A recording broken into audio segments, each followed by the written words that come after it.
Olá, eu sou professora doutora Amy Louise Brown. Eu gostaria de agradecer pelo convite para dar essa aula na Farmacologia Aplicada à Medicina, pelo IFMSA. Eu vou falar sobre os anticoncepcionais, os métodos hormonais e também um pouco sobre o tratamento hormonal da menopausa. Então, para a gente conseguir abordar esses temas de anticoncepcionais hormonais, pensando no mecanismo de ação mesmo, a gente tem que cobrir alguns temas antes, principalmente sobre o sistema genital feminino, a fisiologia desse sistema. Aí depois a gente vai tentar falar um pouquinho sobre os anticoncepcionais hormonais, pensando nos métodos combinados e os métodos de progestagênio isolados. E a gente vai falar um pouquinho sobre o que é a menopausa para depois falar sobre os tratamentos hormonais na menopausa. Então vamos começar pelo sistema genital feminino. O sistema genital feminino é feito por os órgãos internos e os órgãos externos. Nosso gônada feminina é o ovário. Temos 2 ovários, como vocês sabem bem, e elas são a principal produção do ovário é estrogênio e progesterona. Temos o colo do útero. O colo do útero é a barreira física entre os órgãos internos e os órgãos externos. Ele é responsável para a produção de mucina, que é uma mucina ácida e neutra, que é envolvido no transporte do espermatozoide para agilizar a fecundação. O colo do útero, como a gente sabe, ele tem uma parte interna, uma parte externa, com 2 orifícios, o orifício interno e o orifício externo. O canal endocervical é feito pelo um epitélio glandular, que quando ele começa a chegar na parte externa do colo do útero, a gente tem uma zona de transformação, conhecido como JEC, que vai sair no ectocervix, que é um epitélio estratificado. O útero é um órgão que contém 3 camadas, o perimétrio, miométrio e o endométrio. O endométrio é o que a gente tem dentro da cavidade endometrial. A proliferação do endométrio é hormônio dependente, então é envolvido no ciclo menstrual. E o miométrio é envolvido na contração uterina. Aí temos as trompas de falópio, que é a comunicação útero-ovariana. A trompa vai receber o óvulo e normalmente é o sítio onde acontecer a fecundação. E a vagina é o órgão totalmente externo, do órgão pélvico totalmente externo. É um canal de 8 a 10 centímetros de comprimento, paredes elásticas, e ela é responsável para ligar o colo do útero aos genitais externos. Rapidinho aí, os genitais externos, a gente quer dizer sobre a vulva, que tem os lábios grandes e pequenos e as glândulas de Bartholin. Pensando no sistema reprodutor feminino, a gente tem que lembrar que esse sistema é responsável pela reprodução humana, que os nossos tratamentos anticoncepcionais hormonais vão prevenir. Tem diversos papéis importantes, principalmente a gametogênese feminina.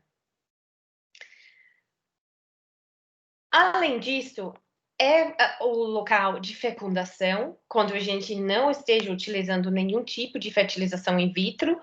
Ao natural, a gente vai ter fecundação nas trompas de falópio, ou tubos uterinos, como conhecido também. É o local de implantação de embrião, na parte da cavidade do endométrio,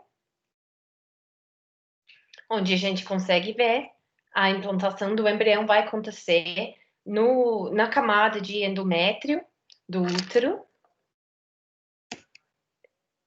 E aí a gente vai ter desenvolvimento desse embrião também, desde zigoto até o final do período fetal.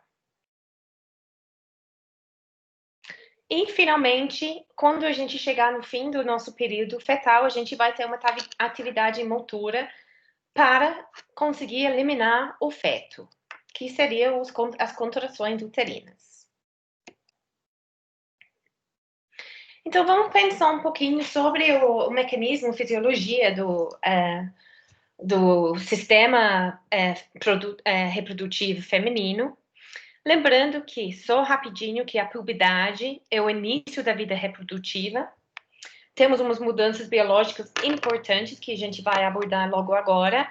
E é o começo da produção de hormônios sexuais, que em meninas acontece a partir das 8 anos até os 19 anos. Tem o crescimento dos pelos pubianos e axilares nesse momento, com desenvolvimento mamário, como a gente consegue ver pelo nosso grade de Turner. A gente vai ver a menarca, que é a primeira menstruação, e a gente vai começar a ver a capacidade daquela mulher de reprodução.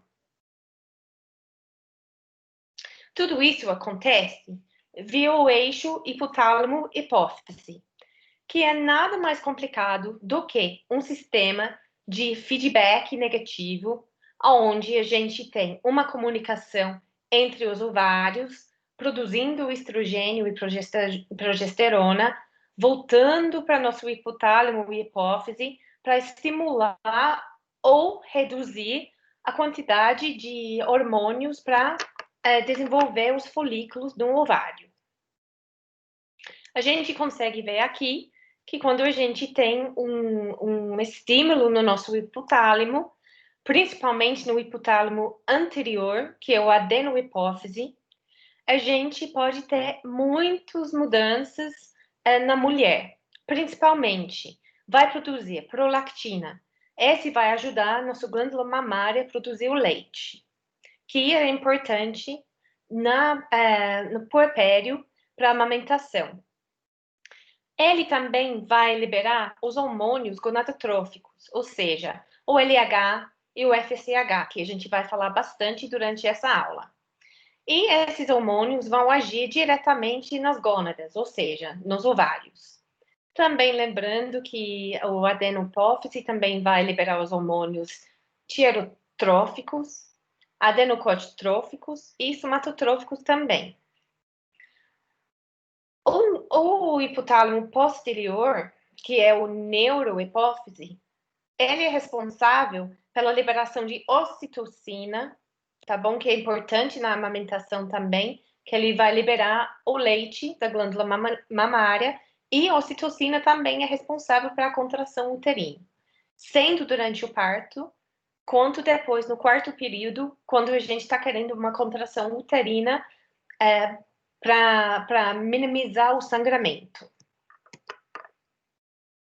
Então, quais hormônios são importantes nessa parte da nossa vida? Do hipófise, a gente falou, né? É o FSH, o hormônio que estimula os folículos, com o órgão-alvo do ovário, e vai estimular o desenvolvimento dos folículos, que a gente vai abordar daqui um pouco. A gente tem o hormônio luteinizante também, o LH, que também age no ovário para ajudar no desenvolvimento do corpo amarelo. O que é isso? Ele vai estimular a ovulação e a manutenção do corpo lúteo para, se tiver uma fecundação, para estimular o progesterona para manter a gestação. Hipófise também é responsável pela prolactina, só para relembrar o que a gente acabou de conversar, que vai estimular a produção de leite. Lembrando que no ovário a gente tem o estrógeno e progesterona. O estrógeno vai ajudar no crescimento do corpo e dos órgãos sexuais, estimulando esse desenvolvimento que a gente viu na grade do Tana. No sistema reprodutor, vai ter uma maturação dos órgãos, tá? Que vai preparar o útero para a gravidez, além das outras funções. Enquanto progesterona, ele vai completar a preparação da mucosa em preparação para a gravidez, dentro do útero, e na mama ele vai estimular o desenvolvimento das glândulas mamárias, que começa a acontecer na puberdade e termina depois de terminar a primeira gestação, ok?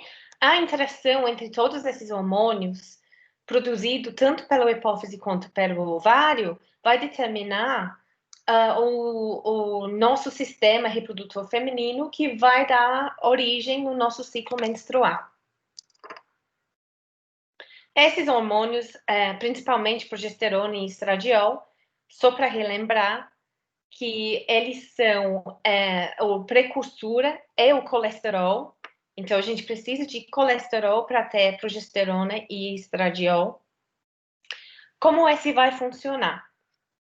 Lembrando que no nosso ovário a gente tem 2 tipos de células, a gente tem a teca e a granulosa, tá bom? A célula teca tem um receptor de LH. Esse receptor de LH, junto com a presença de colesterol LDL, ele vai fazer uma transformação de pregnenolona, tá? Que pode ser convertido para progesterona diretamente, ou pode ir em outro caminho para chegar no androstenediol, indo para testosterona. Na célula granulosa, com o estímulo de FSH, eu vou ter uma conversão desse testosterona para estradiol. Esse esquema também mostra o mesmo ciclo, só que ele é um pouco mais complicado, mas como eu falei, célula teca, a receptor de LH e a receptor de LDL, junto, vão causar uma reação dentro do mitocôndrio, tá bom? Transformando o colesterol para pregnenolona, tá? Esse vai mudar para o retículo endoplásmico, que vai virar a progesterona e DHEA. Qualquer via vai chegar no final em testosterona. A transformação desse testosterona vai acontecer na célula granulosa, só para a gente relembrar, tá bom? Quando o FSH liga lá no receptor do FSH, a gente vai ter uma conversão para estrona e estradiol, que são os produtos ativos para a gente ter o nosso desenvolvimento. Para entender o que acontece, a gente tem que falar um pouquinho superficialmente sobre o tecido ovariano e gametogênese, tá?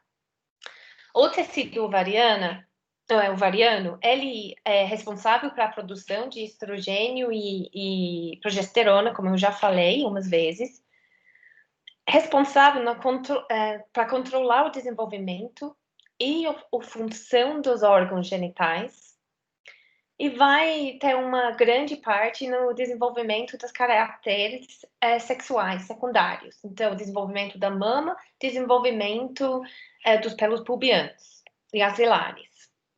E a parte mais importante para a parte reprodutiva da mulher e a parte de anticoncepção hormonal, a produção de óvulos.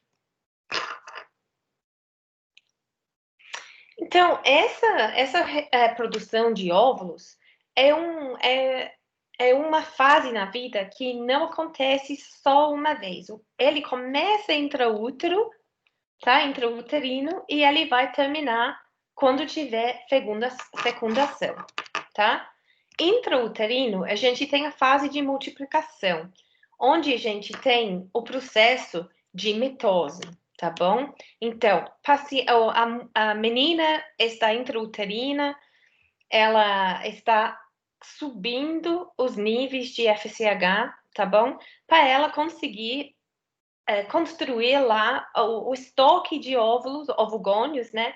Que ela vai ter para a vida toda. Esse processo vai acontecer pela mitose.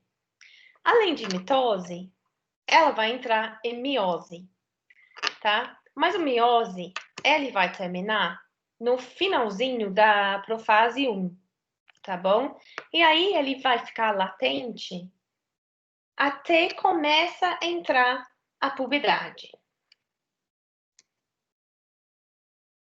Então, durante a puberdade, durante a segunda infância e a puberdade, a gente tem um leve aumento de produção de FSH e LH, onde o FSH e LH ainda é uma taxa maior do que o LH. Então, aquele estímulo de folículos e para estrogênio. E o que acontece nesse período? Vai terminar o meiose 1, tá? E logo antes da primeira ovulação, esse vai terminar. Aí, quando a gente tiver, durante o período adulto reprodutor, quando a gente tiver.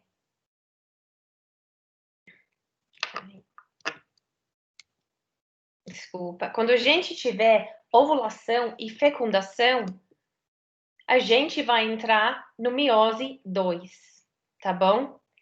E a fecundação vai acontecer normalmente aqui na trompa, depois da ovulação. O espermatozoide vai subir pela cavidade endometrial, chegando na trompa, onde ele vai encontrar o óvulo. Quando acontece a comunicação entre o óvulo e o espermatozoide, a gente vai ter fecundação. E fecundação vai causar o término de meiose 2. Se não tiver fecundação, a gente não tem esse término. Então, como matura esses gametas? O que acontece? Com o estímulo hormonal, pelo FSH, a gente vai ter um crescimento, desenvolvimento dos folículos primários, que vão desenvolver como ovócitos secundários, e vamos ter uma coleção de folículos crescendo. Um folículo vai ser conhecido como folículo dominante. Esse folículo dominante vai crescer até a gente tiver um pico LH com uma liberação do óvulo, que é a ovulação. O ciclo da vida do folículo não terminou. Depois do pico LH, a gente vai ter um pico de progesterona que é produzido pelo corpo lúteo até a gente tiver fecundação ou não. Quando a gente tiver fecundação, esse corpo lúteo vai manter a produção de progesterona até a placenta consegue dar conta. E se a gente não tiver a gravidez, beta-HCG positivo, sem fecundação, esse corpo lúteo vai começar a virar o corpo albicans, ou seja, não funcionante, tá? O corpo albicans é o corpo que fica no útero como se fosse uma cicatriz de ovulação. Então, vamos fazer um resumo disso, tá? O que acontece? A partir de 4 semanas da vida intrauterina, a gente tem começo de produção de GNRH, que vem do hipotálamo, tá? 12 semanas, a gente já começa a ter esse pico de LH-FSH, que vai terminar mais ou menos 20 semanas de gestação, que vai começar a cair e tem uma queda mais importante logo antes do parto. Com 2 meses de vida, que a gente considera como a primeira infância, a gente vai ter uma nova elevação dos gonadotrofinos, como você consegue ver aqui, mas os níveis vão continuar abaixo. Olha o nível aqui comparando com durante a vida reprodutor. Na infância, que a gente vai considerar como segunda infância, o eixo ele vai permanecer inativo até a puberdade. Na puberdade, a gente vai ter menarca, primeira menstruação, e a gente vai começar a ter nosso ciclo reprodutivo com ciclos regulares. Aí chega um ponto da nossa vida quando a gente entra na menopausa, que é a cessão dos ciclos ovarianos e uterinos. E a gente pode também ter uma andropausa, que é o declínio no potencial reprodutivo masculino também. Mas como a gente consegue ver aqui, é muito mais brusca na mulher do que no homem. Então, vamos pensar um pouquinho sobre nosso ciclo menstrual. Nosso ciclo menstrual é nada mais importante do que esse processo de ovulação e desenvolvimento de folículo e depois do corpo lúteo que eu acabei de demonstrar. O primeiro dia do nosso ciclo é nosso primeiro dia de menstruação. Neste primeiro dia, a gente consegue ver que todos os nossos hormônios estão em níveis mais baixos. O que acontece? Quando a gente termina nossa menstruação, a gente vai entrar na nossa fase proliferativa. O que é a nossa fase proliferativa? É quando a gente começa a ter um estímulo de FSH, que tem o método de desenvolver o folículo vai liberando o estrogênio, tá bom? Quando a gente chega num equilíbrio, que a gente vai ter o feedback negativo lá no eixo hipotálamo-hipófise, a gente vai ter nosso pico LH. Nosso pico LH é responsável para um pico de estrogênio, um começo de aumento de progesterona e a gente tem um leve pico FSH no mesmo tempo. Esse pico vai acontecer normalmente uns 16 horas antes da nossa ovulação. Ovulação é quando o óvulo vai ser liberado do folículo, e quando ele for liberado, a gente vai ver uma queda de novo de estrogênio, uma queda de LH, uma queda de FSH, e lembra que eu falei que aquele folículo vai formar o nosso cupo lúteo. E é por isso a gente tem uma liberação maior de progesterona. Esse a gente pode ver de novo aqui, associado à fase folicular, ou fase de crescimento, e nossa fase lúteo, que é nossa fase quando a gente já teve ovulação e a gente está começando a desenvolver nosso corpo lúteo, aguardando fecundação. O que acontece na mulher nesse momento? Ela vai ter um aumento de temperatura basal. A gente consegue ver que logo no pico, depois do pico LH, entrando no fase lúteo, a gente vai ter um aumento de quase meio grau de temperatura.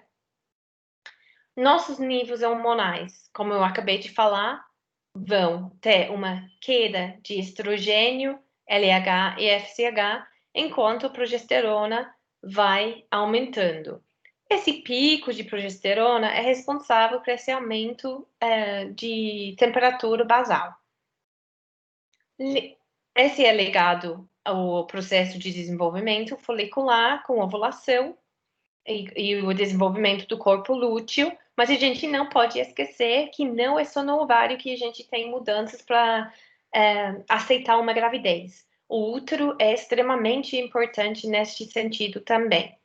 Então, o que acontece no início? A gente tem a menstruação, a gente tem nosso processo proliferativo, enquanto o endométrio, que é a cavidade endometrial, aquela camada interior no útero, vai começar a proliferar em um jeito desordenado no início.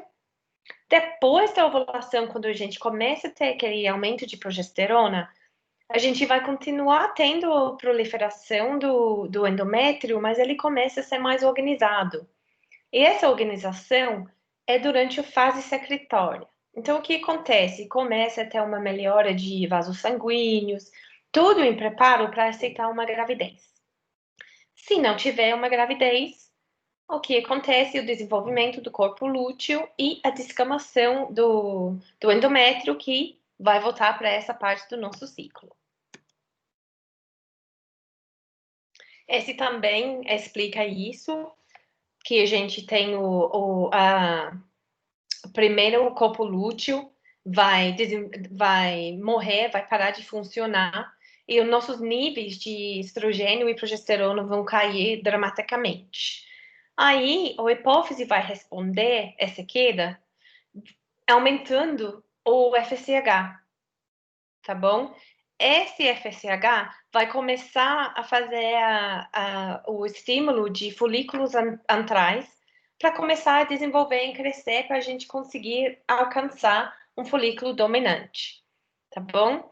eles vão começar, esses folículos secretem o estrogênio e inibina. Esse estrogênio e inibina, eles vão ter esse feedback negativo na produção de FSH, que vai cair aqui. E os níveis de FSH, eles vão começar uma atresia de todos os folículos, tá bom? -1. E esse vai levar para ser o folículo dominante, que vai começar a produzir altos níveis, aqui a gente consegue ver mais ou menos aqui, altos níveis de estrogênio.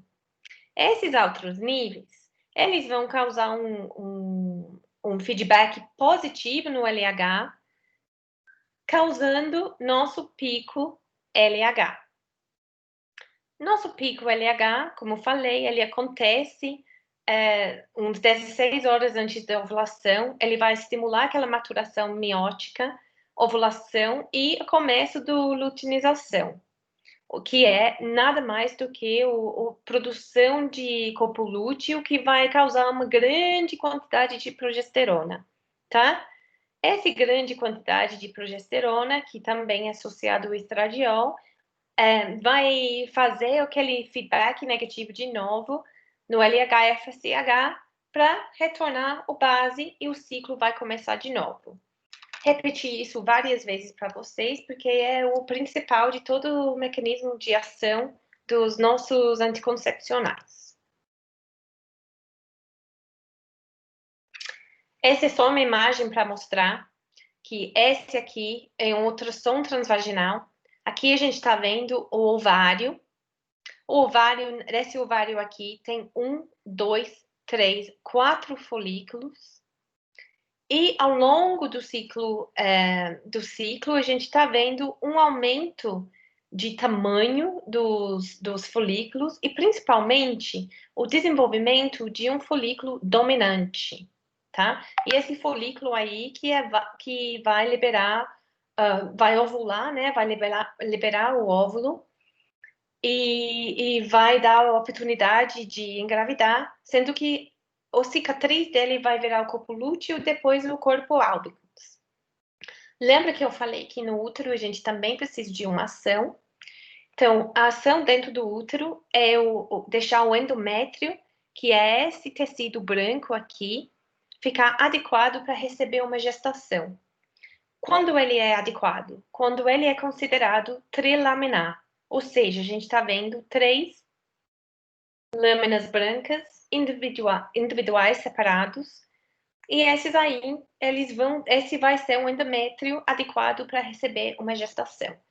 E esse folículo dominante, pronto para ovular, tem que estar pronto no mesmo tempo desse endométrio. Certo? Então, eu estou falando isso várias vezes, porque eu acho que é o principal de tudo que a gente vai falar.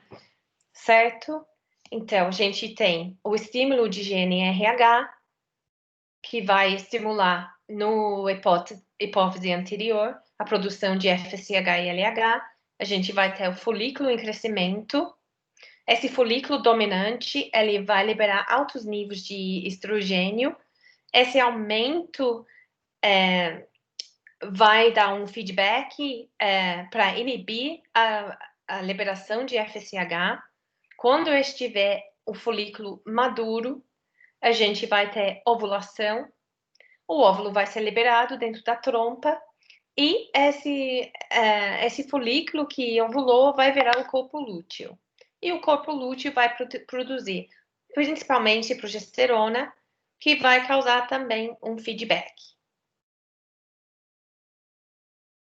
Então, em palavras escritas aqui, o pico LH, que acontece 16 horas antes da ovulação, pode acontecer até 6 a 10 vezes, tá bom? Em picos durante o dia. Ele vai induzir, tá? O estigma na superfície ovariana, vai ter liberação de citocinas, enzimas hidrolíticas, que vai ajudar nesse primeiro miose do ócito do profase 1, que vai estender até a fertilização. Tudo isso é um resumo do que a gente já conversou. A diferenciação das células a gente vai ter com progesterona, queda dos níveis de estradiol, com aumento de progesterona, que acontece depois do pico LH, E a gente vai fazer a iniciação do meiótica 2 para conseguir concluir durante a fertilização. Então, como eu falei, o ciclo menstrual é importante pensando nos ovários, mas não podemos esquecer que tem outros órgãos que são importantes nesse ciclo, principalmente as trompas, o útero e a vagina. As trompas, o que vai acontecer? Quando a gente tem o estímulo de estradiol, a gente vai ter um aumento de tamanho e peso das células epiteliais, que são aqui na parte interna da trompa. Esse vai aumentar o fluxo sanguíneo, a gente vai ter um aumento de movimento ciliar, ou seja, esse aumento de movimento ciliar vai ajudar a passar o óvulo para frente, tanto indo para o útero e o espermatozoide vindo para encontrar o óvulo. O aumento de tônus muscular vai ajudar nesse movimento ciliar e a gente vai ter um aumento de secreção de muco, que também vai ajudar em todo esse movimento ciliar. Chegando numa fecundação. Aí, o progesterona, quando a gente tem um aumento de progesterona, então o corpo já teve ovulação, o corpo lúteo está começando a fazer aquele pico onde ele está liberando progesterona em altas doses, a gente vai começar a ver uma redução do movimento dos cílios, uma redução desse muco e uma diminuição desse tônus muscular, ou seja, tudo vai relaxar.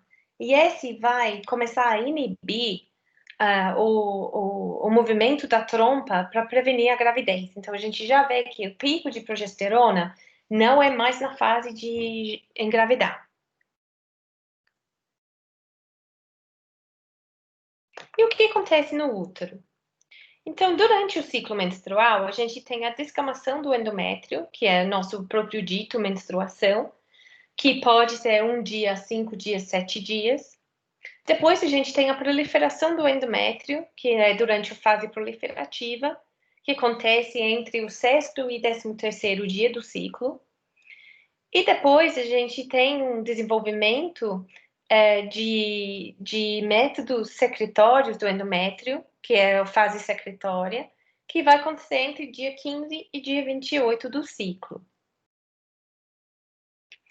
Esse esquema aqui mostra isso muito bem, que a gente tem uma descamação durante a menstruação.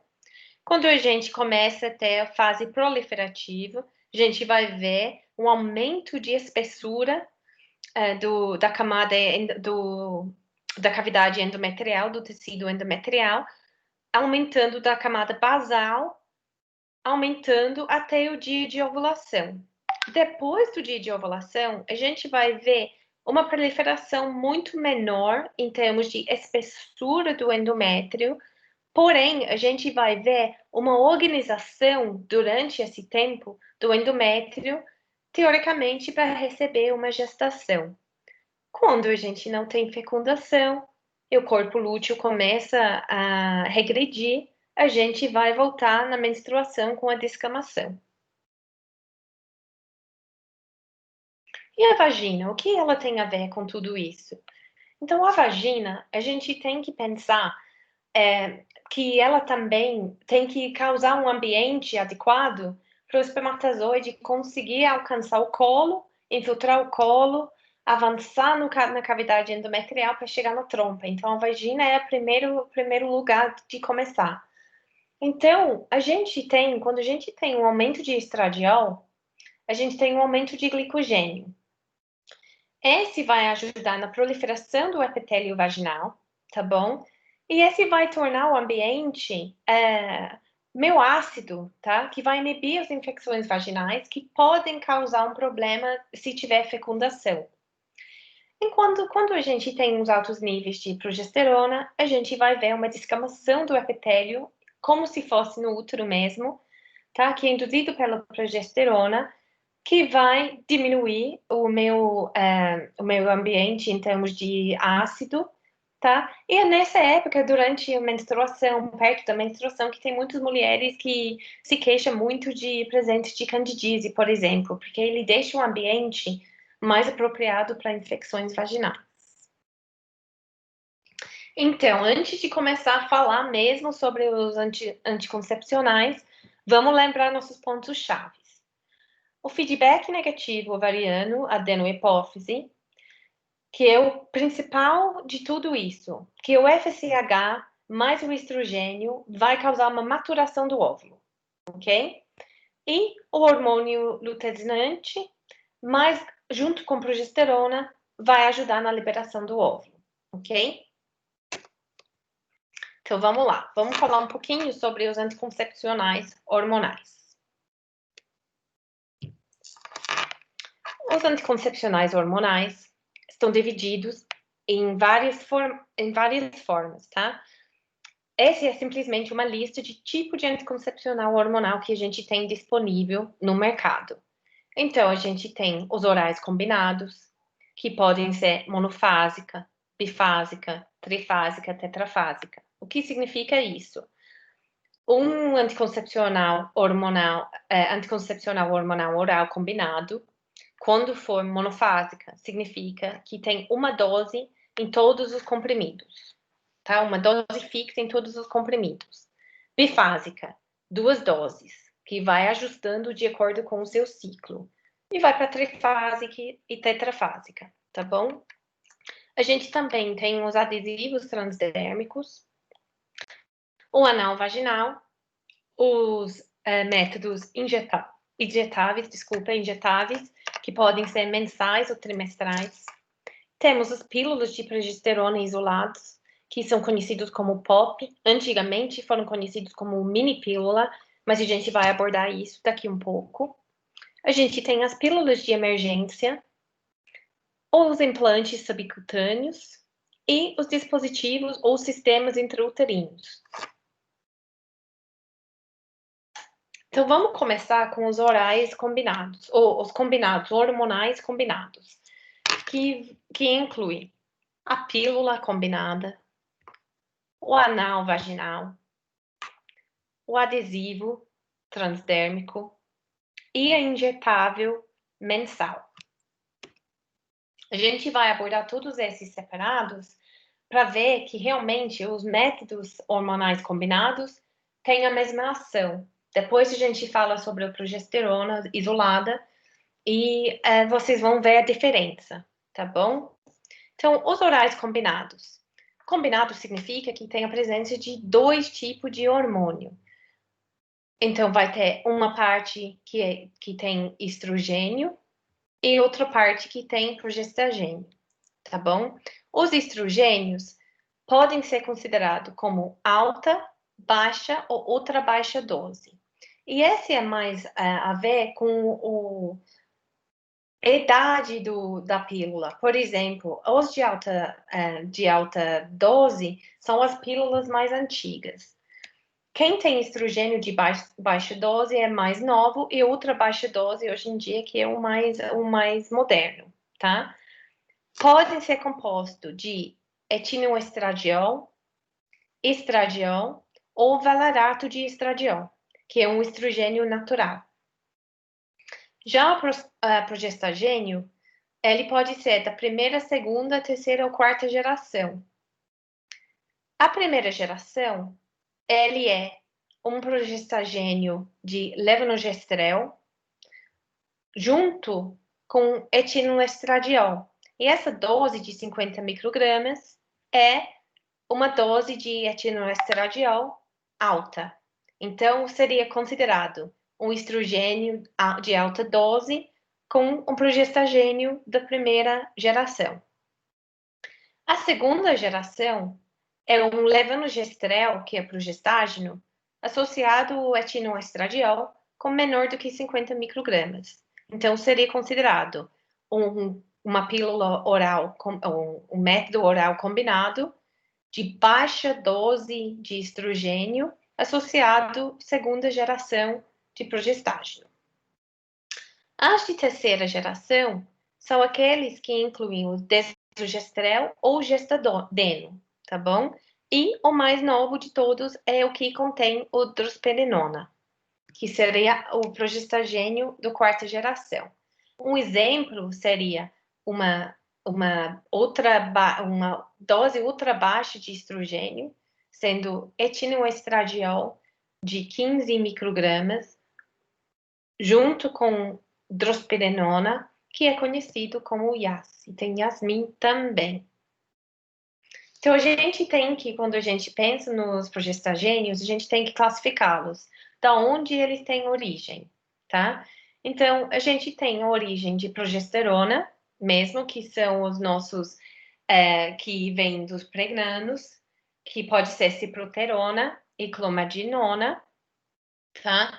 O ciproterona seria uma medicação que a gente usaria em, por exemplo, o síndrome de ovários policísticos.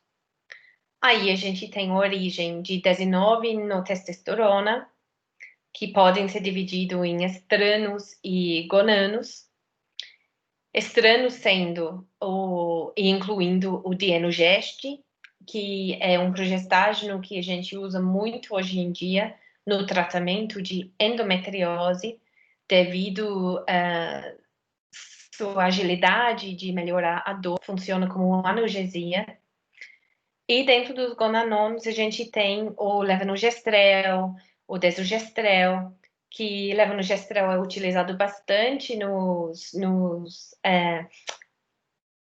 métodos hormonais de elongação, tá? E desogestrel é utilizado na amamentação como um método anticoncepcional para prevenir gestação no puerpério, e ele é progesterona isolado. E a outra classificação é quando o progestágeno ele vem do 17-alfa-espirolactona.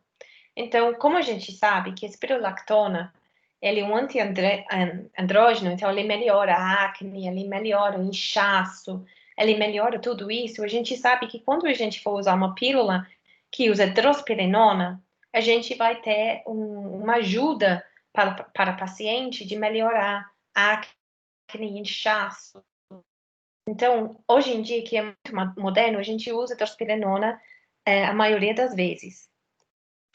Então, esse é um outro jeito, outro esquema para mostrar como a gente divide essas progesteronas.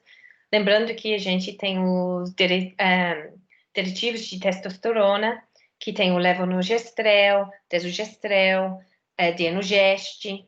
Como eu falei, é uma progesterona híbrida, tá? Que tem uma ajuda na dor também. Então, para endometriose é muito interessante utilizar. A gente tem as progesteronas que são criados mesmo pela progesterona, lembrando o nosso esquema de desenvolvimento ou esteroidogênese, né?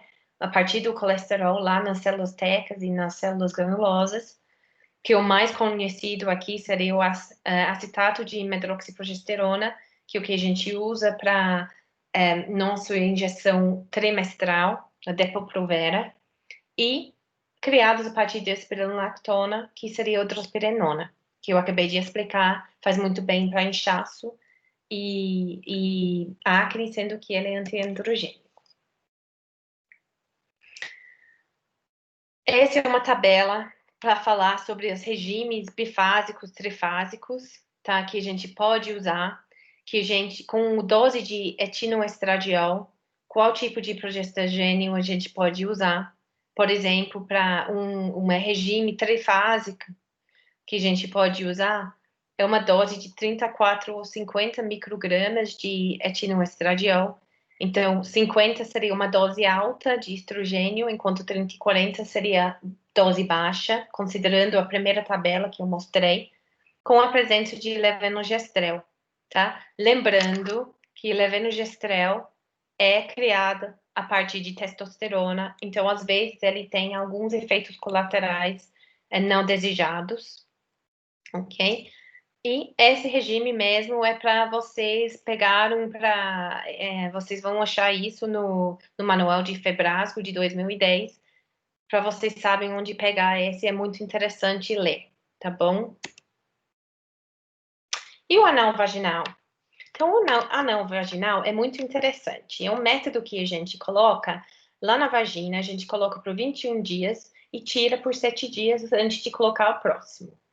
Ele é um método combinado que usa uma outra baixa dose que usa uma baixa dose de etinoestradiol e o progestágeno é o etenogestrel. Igual a pílula combinada, ele vai inibir a ovulação, vai fazer uma alteração de muco cervical, que eu vou explicar daqui um pouco, e vai diminuir a espessura endometrial.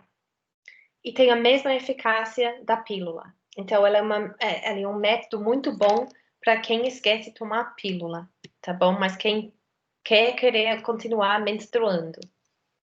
O adesivo é muito parecido também usa etinoestradiol, mas usa o noreogestromina como o progestágeno.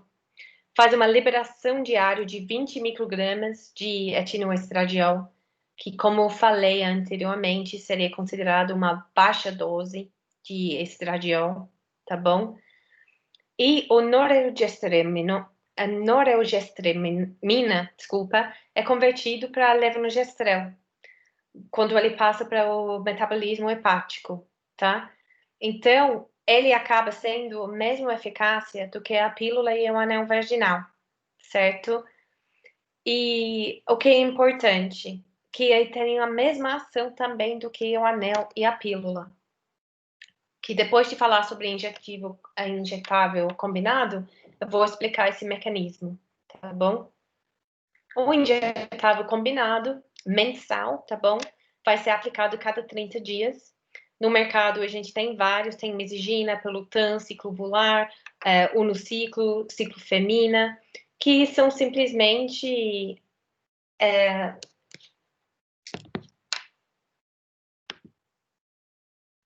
desculpa, gente, que são simplesmente mudança de tipo de hormônio utilizado. Uma dica importante, tem muito paciente que usa anticoncepcional hormonal combinado e tem uma diminuição, uma perda de libido. E normalmente esse é devido ao tipo de estrogênio que está sendo utilizado. E estrogênio vai aumentar a concentração de proteína que vai ligar com testosterona, e por isso a gente tem um libido que abaixa. E a mesigina é interessante porque ele usa valerato de estradiol. Sendo um estradiol natural, a gente tem menos efeito de diminuição de libido. Então, é um método interessante. Ele também vai inibir a ovulação. Então, como esses métodos vão inibir a ovulação? A gente vai ter uma inibição do feedback negativo que o estrogênio vai causar durante a estimulação de folículos. A gente vai ter recrutamento dos folículos sem desenvolver um folículo dominante, tá? Não vai ter altos níveis de estrogênios durante o ciclo menstrual, vai ser um padrão durante o ciclo inteiro. Então, não vai ter, como eu acabei de falar, esse desenvolvimento de um folículo dominante. Não vai ter o pico FSH-LH, que vai causar ovulação. Então, a gente inibe ovulação, tá bom? Inibição de ovulação significa que eu não tenho o corpo lúteo, e o estrogênios e progesterona que vão inibir o hipotálamo naquele momento, também eu não vou ter. Como ele vai funcionar no resto dos órgãos genitais? Ele vai causar um muco endocervical hóstil, que não vai deixar o espermatozoide penetrar.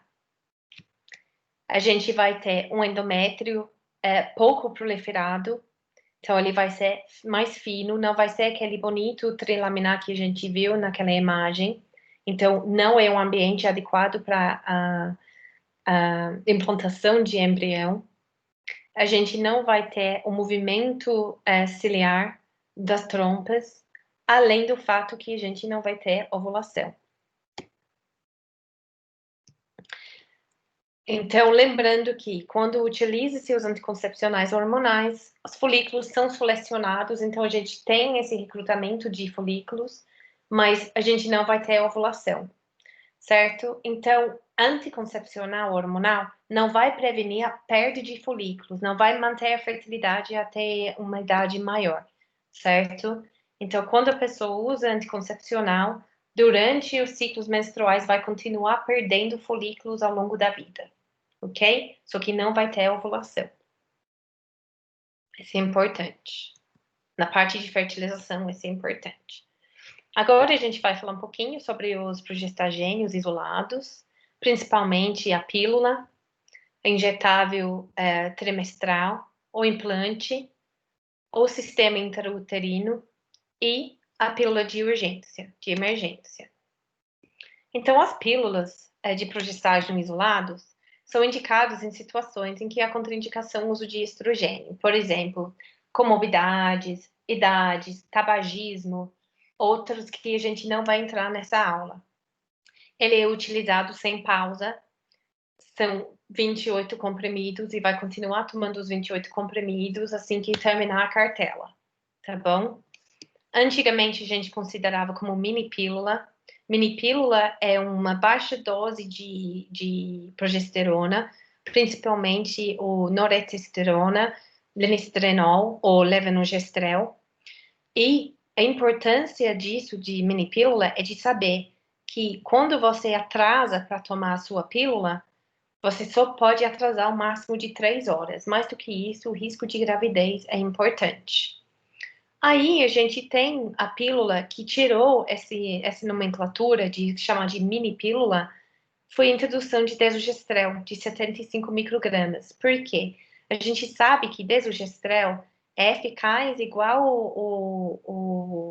os métodos hormonais combinados de inibir a ovulação, e além disso, você consegue ter um atraso, não é ideal, mas pode ter até um atraso de 12 horas, e a eficácia vai continuar.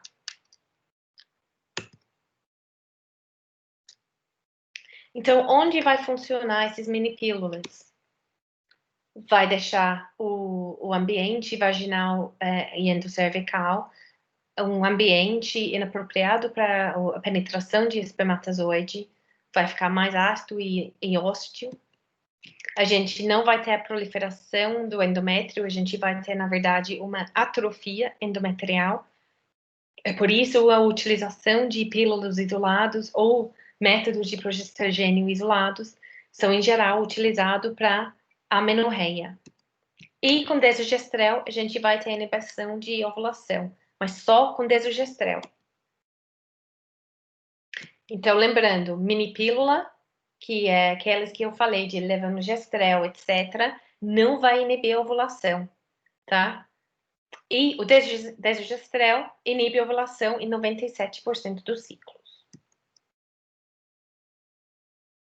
Como ele vai inibir a ovulação? Desogestrel, ele vai interferir no feedback negativo para a produção de FSH e LH, não vai ter o pico LH. Esse pico LH significa que a gente não vai ter ovulação e a transferência para o corpo lúteo. E estrogênios e progesterona com inibina, que vai voltar para estimular a produção de GNH, também vai ser inibido. A injetável trimestral, que é o famoso Depo-Provera, que é disponível no SUS, e faz a liberação lenta durante 3 meses do acetado de medroxiprogesterona. Essa altera a espessura endometrial, o espessamento do muco cervical, vai bloquear o pico LH e evitar a ovulação, igual o desogestrel que eu acabei de falar. Mas o problema com esse método é o retorno de ovulação, que pode levar 14 semanas a 18 meses. Já os implantes, que o mais famoso que a gente sabe é o Implanon, que foi aprovado no Brasil em 2000, que é um etenogestrel de 68 miligramas, causam uma disfunção ovariana, então a gente tem anovulação também, pode ter ou não folículo rompido, ou pode ter uma ovulação com defeito na fase lútea, tá bom? Então, ele faz uma disfunção ovariana e pode causar 3 tipos diferentes, sendo a anovulação, um folículo não rompido, ou ele pode fazer o defeito na fase lútea, que é aquele de progesterona com corpo lúteo. E também causa uma alteração no muco cervical. A gente sabe que a depressão da função ovulatória nesse método não é tão acentuado como durante o uso de anticoncepcionais orais. Então, inibe a ovulação, mas ele não é tão eficaz. Então, vai inibir esse feedback FSH-LH que estimule os folículos, vai inibir o pico LH. A gente pode ou não ter rompimento do folículo para ter ovulação, e a gente não vai ter o desenvolvimento adequado do corpo lúteo e, consequentemente, o feedback negativo no hipotálamo.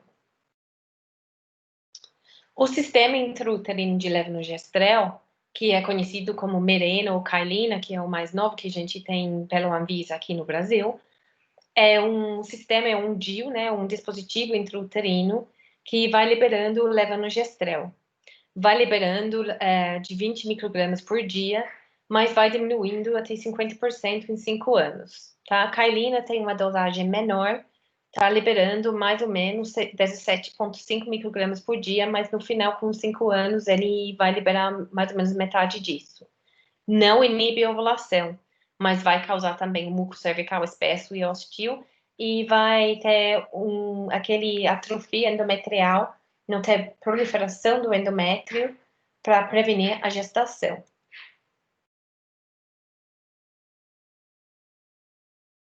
Então, onde ele vai agir?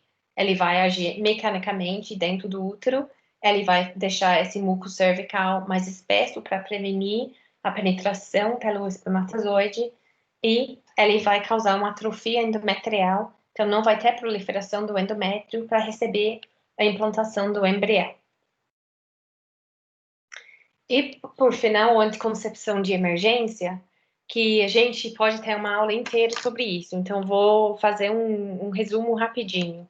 A gente tem um método de USP que usa 2 doses de estradiol de 100 microgramas, associado ao levonorgestrel de 500 microgramas, que a gente toma 2 pílulas de 12 em 12, uma pílula 12 em 12 horas e acabou.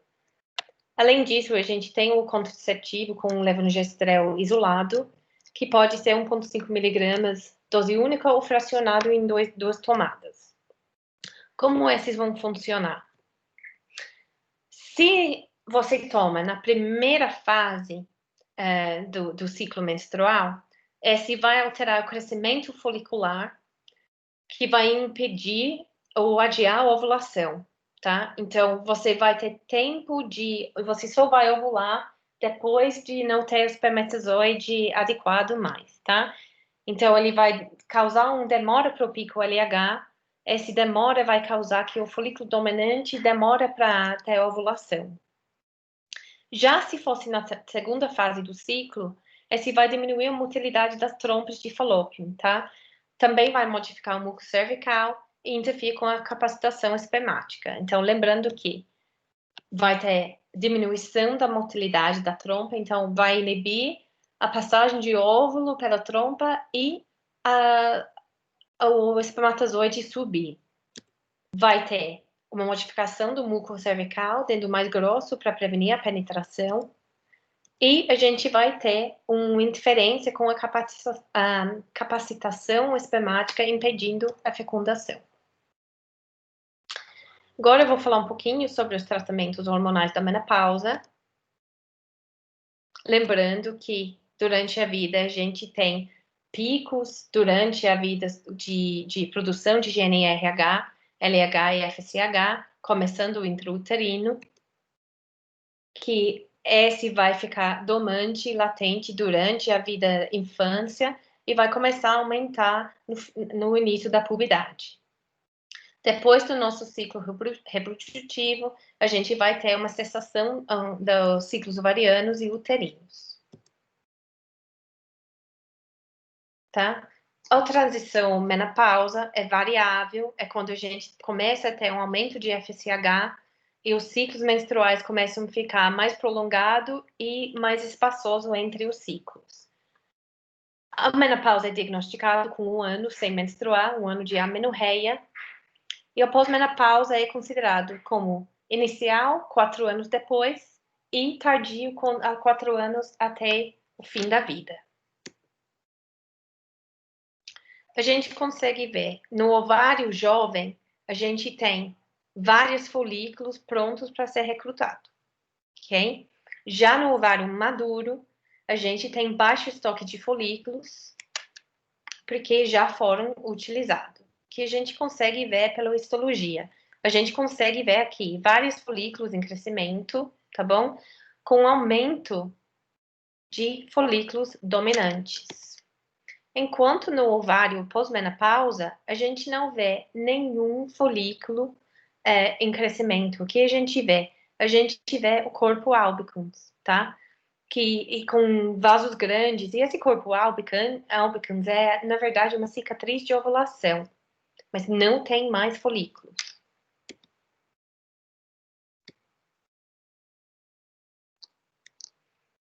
Então, o que acontece na menopausa? A gente não tem o crescimento dos folículos adequados, não tem ovulação, então não tem corpo lúteo, então não tem o feedback negativo para estimular o GnRH, tá? E isso vai aumentar a produção de FSH-LH, que vai aumentar a produção de androgênios que vão converter em estrona.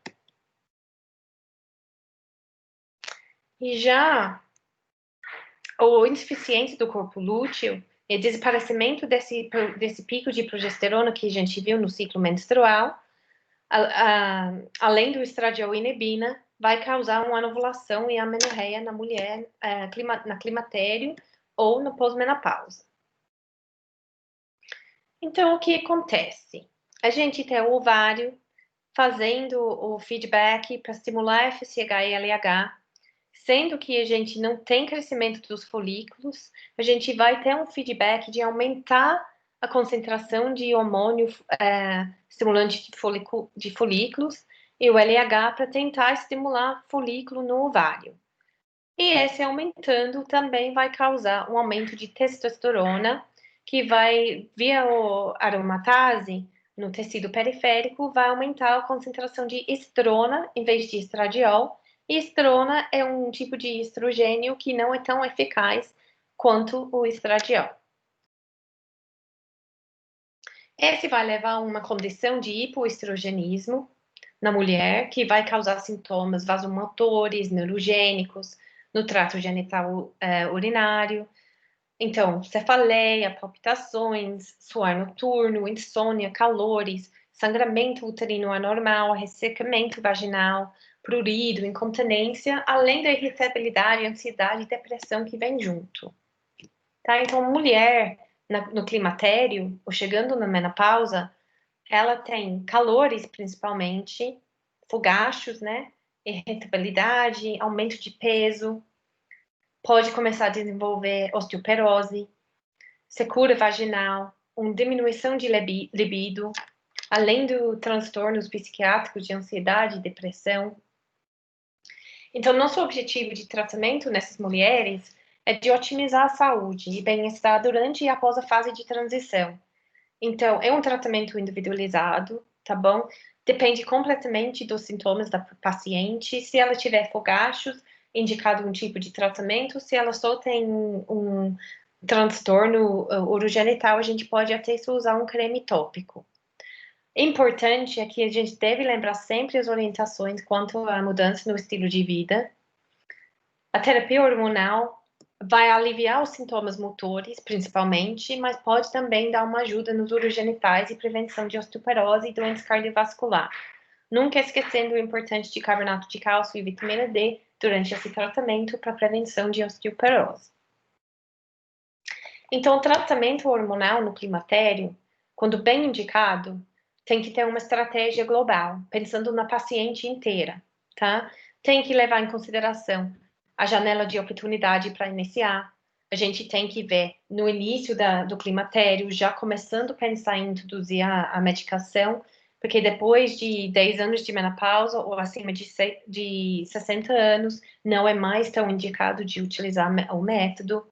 Temos que considerar as vias de administração, via oral, lembrando que ele tem uma primeira passagem hepática, então pode ser contraindicado em alguns casos. Pode ser parenteral também, via adesivo, gel, implantes, vaginal, intramuscular. E a gente tem que lembrar que tem esquemas também, sendo estrogênico isolado, pode ser estroprogestagênicos, que é o TH combinada, ou o uso de tibelona, que tem as características especiais. Então, a gente vai falar sobre a administração em esquemas, lembrando que os esquemas de estrogênios puros são utilizados em pacientes esterectomizadas. Por quê? Que paciente ainda tiver útero, o estímulo sem parar com estrogênio exógeno vai causar um espessamento endometrial, uma hipoplasia endometrial, que se não tiver o progesterona para combater essa espessura, a gente vai ter problema de hipoplasia endometrial e possível câncer de endométrio. Então, não tendo útero, a gente pode usar só estrogênio. Se tiver útero, a gente tem que usar um progesterona junto. A gente vai administrar possivelmente ciclicamente ou uso contínuo mesmo. Pode ser via oral, que a gente pode usar estradiol ou estrogênios conjugados, tá bom? A gente pode usar, Natifa é bastante utilizado no mundo ginecológico nesse momento, que é um estradiol de 1 miligrama que toma uma vez por dia. Tem a presente de adesivos que não estão disponíveis no mercado neste momento, mas parece que vão voltar. Os gels e implantes, que também são feitos de estradiol. E tem os cremes vaginais, que podem ser estrogênios conjugados, estriol ou promestrieno, que é bastante utilizado hoje em dia devido aos poucos efeitos colaterais e uma absorção periférica muito baixa, então não vai causar problema com doença de mama, etc. Apesar dos estudos sendo muito fracos ainda, a gente tem muito mais confiança em uso de promestrieno atualmente. Então, a gente pode usar estrogênios conjugados em doses baixos, tradicionais ou altos, sempre tentando fazer em doses baixas, tá bom? Estradiol é sempre oral. Estradiol pode ser tanto percutâneo, transdérmico, oral, creme vaginal, tópico, tá bom? Mas os estrogênios conjugados são sempre via oral. Não esquecendo também que a gente tem os fitoestrogênios, que a gente pode usar em pacientes que têm contraindicação de estrogênio, estrogênio para terapia hormonal, que tem uma ação fraca, mas podem ajudar com os sintomas motores. Por exemplo, os fogachos, isoflavonas são bastante utilizados. Já os esquemas estroprogestativos, que a gente pode usar um progestagênio contínuo ou cíclico, tá? Quando a gente usa contínuo, vai ser um terapia hormonal combinado contínuo, então vai ter estrogênio junto, tá? Tem um estudo coorte de 2009 que fala que reduz o risco de câncer de endométrio utilizando esse jeito contínuo, tá? E pode ser utilizado via oral, adesivo, ou pelo sistema uterino de levonorgestrel. Pode usar o Mirena como o progesterona e acrescentar o Natifa, por exemplo, o estradiol via oral contínua para fazer esse esquema estroprogestativo. Tem outra opção de fazer cíclico também, que pode fazer sequencial, 12 ou 14 dias per ciclo, tá bom? Mas não é tão utilizado quanto o método de progestagênio contínuo. Aqui são os progesteronos que você pode ver. São os mesmos que a gente usa nas pílulas, nos anticoncepcionais, tirando a progesterona micronizada e a trimegestona. Mas a grande maioria são utilizados também nas pílulas e métodos hormonais combinados, porém em doses diferentes. E já o tibelona, ele é um esteroide sintético que é um progestágeno fraco, que após a absorção, ele vai ser metabolizado em três produtos. Produto de 3-alfa-hidroxitibolona, que vai para os receptores estrogênicos alfa e beta. O 3-beta-tibilona também vai para os receptores. E tem o isômero delta-4-tibilona, que vai para os receptores de progesterona e androgênio. Essa medicação é muito bom porque tem uma menor atividade proliferativa na mama. Então, esse é o que eu falei aqui. Tibilona, ele vai ter ação estrogênico, tá? Quando ele é convertido para o 3-beta.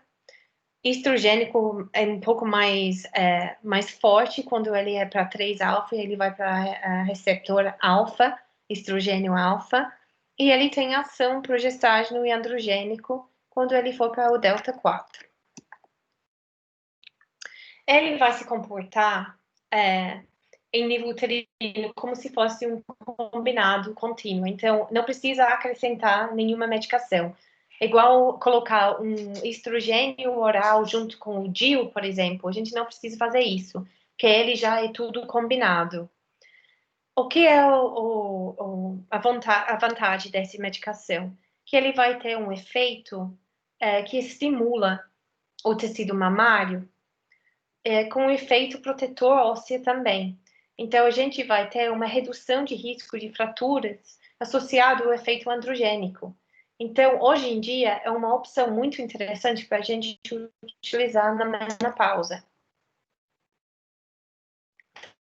Porque os produtos ativos, eles vão ativar receptores ósseos, que vai desenvolver uma estimulação de tecido ósseo. Ele vai também o importante é que quando ele for para o endométrio ou a mama, a gente não vai ter estimulação de tecido. Então, ele não é associado ao aumento de risco de câncer de mama e câncer de endométrio, devido à ação androgênica. E isso eu tenho para falar para hoje. Tem muito mais assunto que a gente pode entrar. Um assunto bem grande. Eu espero que eu fiz um resumo adequado para vocês aprenderam. E se precisarem, eu estou sempre à disposição para ajudar em qualquer problema ou dúvida que vocês tenham. Muito obrigada.